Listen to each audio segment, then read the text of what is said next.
మేము చేసిన పని మీరెవ్వరు చేయకుండా ఉంటారని చెప్పేసి ఈ వీడియో తీస్తున్నాను. మీరు ఎవరికైనా యూజ్ఫుల్గా అనిపిస్తే నా కోసం ఒక లైక్ చేయండి.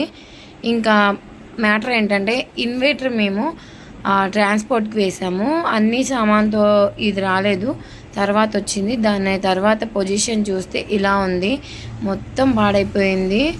లోపల మేము చేసిన మిస్టేక్ ఏంటదో చివరి ఎండ్లో వస్తుంది చూడండి. అట్టపెట్టిలో ఉంది కదా, మొత్తం అట్టపెట్టి అంతా యాసిడ్ పడిపోయి అదంతా నానిపోయి స్మెల్ వస్తుంది, అంతా పాడైపోయింది. ఇక దీని అవతారం చూడంగానే నేను అసలు పాడైపోయిందిరా బ్యాటరీ అనుకున్నాను. ఇవి చూసారు కదా క్యాప్స్, ఈ క్యాప్స్ అనేది మేము అస్సలు పెట్టలేదు, దానికి పెట్టకుండా అలానే ఉంచడం వల్ల మొత్తం స్ప్రెడ్ అయిపోయింది. ఎప్పుడైనా ట్రాన్స్పోర్ట్ కానీ మనం వేరే చోటికి మారుతున్నప్పుడు కానీ ఈ వాటర్ లెవెల్స్ అనేది తీసేసి మనకి ఇచ్చిన క్యాప్స్ని ఇలా పెట్టుకోవాలి.